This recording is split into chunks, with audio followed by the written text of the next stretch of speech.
ଓଡ଼ିଆ ନବବର୍ଷରେ ବଜରଙ୍ଗ ଦଳର ବିଶାଳ ଶୋଭାଯାତ୍ରା।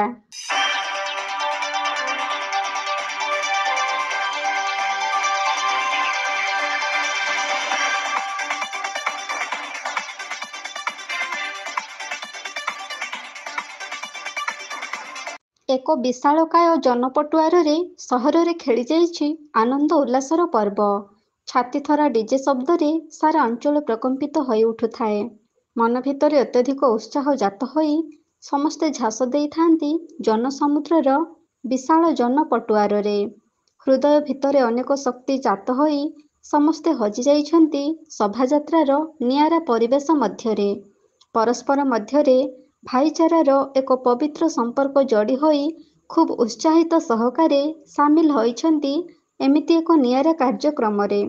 ସମସ୍ତଙ୍କ ମନରେ ଭରିଯାଇଛି କୌତୂହଳ। ଏକ ଭିନ୍ନ ଦୁନିଆରେ ଅବତରଣ କରିଲା ଭଳି ସମସ୍ତେ ନିଜକୁ ମଧ୍ୟ ହଜେଇ ଦେଇଥାନ୍ତି। ଜନସମୁଦ୍ରର ଏକ ବିଶାଳ ପଟୁଆରରେ ଖୁବ୍ ଉତ୍ସବ ମୁଖରିତ ହୋଇ ଉଠିଥାଏ ସହରର ଛାତି ଉପରେ।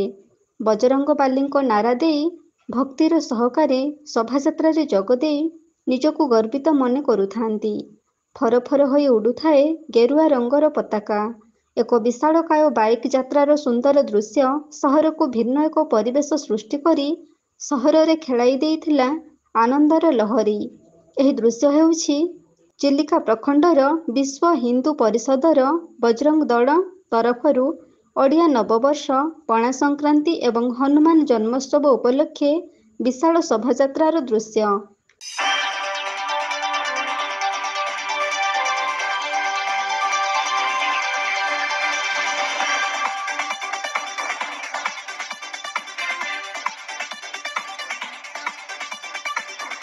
ବିଶ୍ୱ ହିନ୍ଦୁ ପରିଷଦର ସେବା, ସୁରକ୍ଷା ଏବଂ ସଂସ୍କାରକୁ ଆଖି ଆଗରେ ରଖି ଗଢ଼ି ଉଠିଥିବା ବଜରଙ୍ଗ ଦଳ ଏକ ଶାନ୍ତି ଓ ଚେତନାର ଦଳ।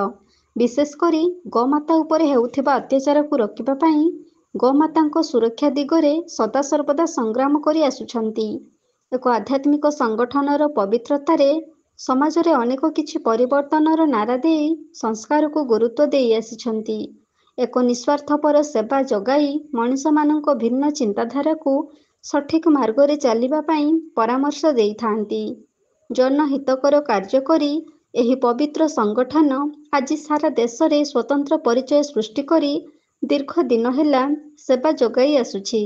ସେହି ପବିତ୍ର ସଂଗଠନ ଦ୍ୱାରା ଏକ ଶାନ୍ତିର ବାର୍ତ୍ତା ଦେବା ପାଇଁ ଏହି ପବିତ୍ର ପଣା ସଂକ୍ରାନ୍ତି ଉତ୍ସବରେ ଖୁବ୍ ମହାସମାରୋହରେ ବିଶାଳ ଶୋଭାଯାତ୍ରା ଆୟୋଜନ କରି ଏ ଅଞ୍ଚଳ ପାଇଁ ଏକ ଗର୍ବ ଏବଂ ଗୌରବ ଆଣିଦେଇଛନ୍ତି। ଏହି ବିଶାଳକାୟ ଶୋଭାଯାତ୍ରାରେ ଓଡ଼ିଶାର ଆଇନ ମନ୍ତ୍ରୀ ପୃଥ୍ୱୀରାଜ ହରିଚନ୍ଦନ ଏବଂ ପୁରୀ ସାଂସଦ ସମ୍ବିତ ପାତ୍ର ମଧ୍ୟ ଯୋଗଦେଇ ବଜରଙ୍ଗ ଦଳକୁ ଉତ୍ସାହିତ କରିଥିଲେ।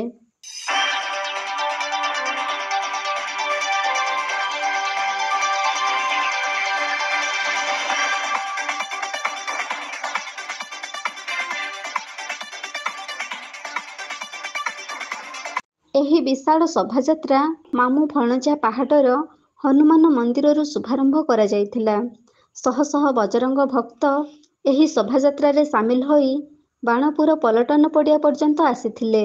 ଏହି ଶୋଭାଯାତ୍ରା ଖୁବ୍ ଉତ୍ସାହପୂର୍ଣ୍ଣ ହୋଇଥିବା ବେଳେ ଏହି ଅଞ୍ଚଳରେ ଏକ ଚହଳ ସୃଷ୍ଟି କରିଦେଇଥିଲା। ହନୁମାନ ଏବଂ ପ୍ରଭୁ ରାମଚନ୍ଦ୍ରଙ୍କ ରୂପ ଦେଇ ଏକ ସୁସଜ୍ଜିତ ଗାଡ଼ିରେ ବିରାଟ ଜନପଟୁଆରର ଦୃଶ୍ୟ ସମସ୍ତଙ୍କୁ ଆକୃଷ୍ଟ କରିଦେଇଥିଲା। ପଣା ସଂକ୍ରାନ୍ତି ଏବଂ ହନୁମାନ ଜୟନ୍ତୀ ମଧ୍ୟରେ ଓଡ଼ିଆ ନବବର୍ଷର ଏକ ମହାପର୍ବକୁ ବିଶ୍ୱ ହିନ୍ଦୁ ପରିଷଦର ବଜରଙ୍ଗ ଦଳ ମହା ଆଡ଼ମ୍ବର ସହକାରେ ପାଳନ କରିଛି। ଚଳଚଞ୍ଚଳର ପରଦା ମଧ୍ୟରେ ସମସ୍ତେ ଏହି ଉତ୍ସବକୁ ଆଗ୍ରହ ସହକାରେ ଉପଭୋଗ କରୁଥିବା ବେଳେ ସହର ସାରା ଏକ ଆନନ୍ଦର ଲହରୀ ଖେଳିଯାଇଥିଲା। ଖୁବ୍ ମହା ଆଡ଼ମ୍ବର ସହକାରେ ଚିଲିକା ପ୍ରଖଣ୍ଡର ଏହି ମହା ଉତ୍ସବର ଶୋଭାଯାତ୍ରା ସମସ୍ତଙ୍କ ହୃଦୟକୁ କିଣି ନେଇଯାଇଥିଲା।